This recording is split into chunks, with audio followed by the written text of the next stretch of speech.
Dans cette capsule, on va parler d'espèces exotiques envahissantes et plus particulièrement de la berce du Caucase.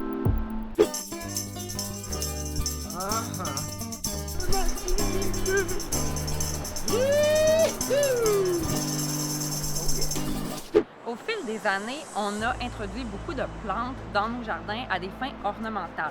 La berce du Caucase, c'est une de ces plantes qui est magnifique, mais qui a d'importants impacts et qui est très envahissante. Une espèce exotique envahissante est un végétal, un animal ou un micro-organisme venu d'ailleurs, d'Europe ou d'Asie par exemple. Introduit par les activités humaines telles que la navigation, l'horticulture ou l'agriculture, ces organismes ont la capacité de s'adapter rapidement à leurs nouvelles conditions et colonisent ainsi de nouveaux sites ou de nouvelles régions à un rythme fulgurant. Leur établissement et leur propagation peuvent constituer une menace pour l'environnement, l'économie ou la société. Les plus répandus sont La renouille du Japon, le phragmite la pétacite du Japon. et la berce du Caucase.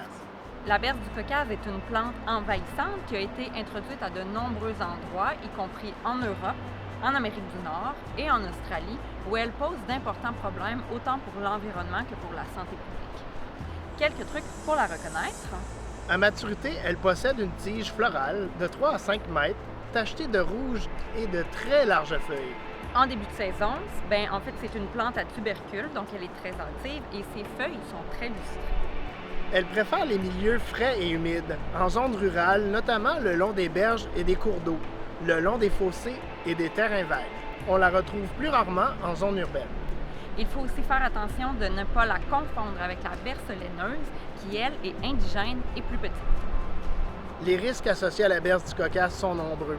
On parle d'abord de brûlures importantes à cause de la sève de la berce du Caucase qui contient des produits chimiques photosensibilisants qui, lorsqu'ils rentrent en contact avec la peau, peuvent provoquer de graves brûlures et des lésions cutanées, en particulier lorsqu'elle est exposée à la lumière du soleil. Ces brûlures peuvent être très douloureuses et peuvent nécessiter un traitement médical. La berce du Caucase a aussi d'importants impacts sur l'environnement puisque c'est une plante très prolifique qui produit un grand nombre de graines. Une seule fleur peut produire jusqu'à 30 000 graines.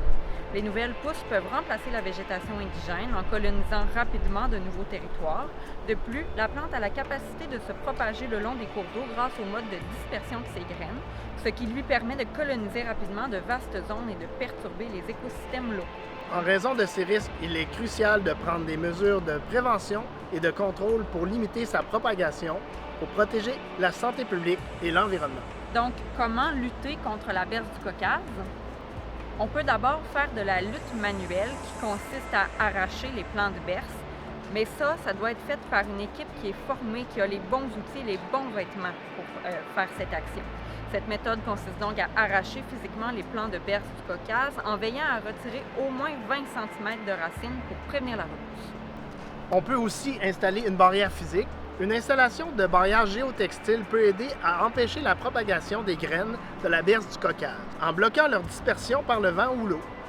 Il est de la responsabilité du propriétaire qui pense trouver de la berce chez lui de s'assurer que la plante ne se propage pas.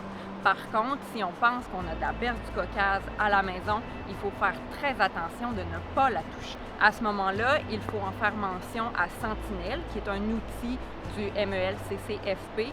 On peut aussi contacter les organismes locaux et les villes pour aider à prévenir sa propagation et éventuellement à l'éradiquer.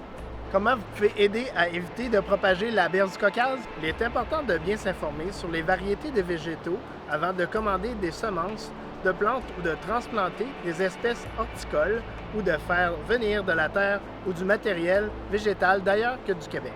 Et surtout, il faut éviter de se débarrasser des débris végétaux dans la nature.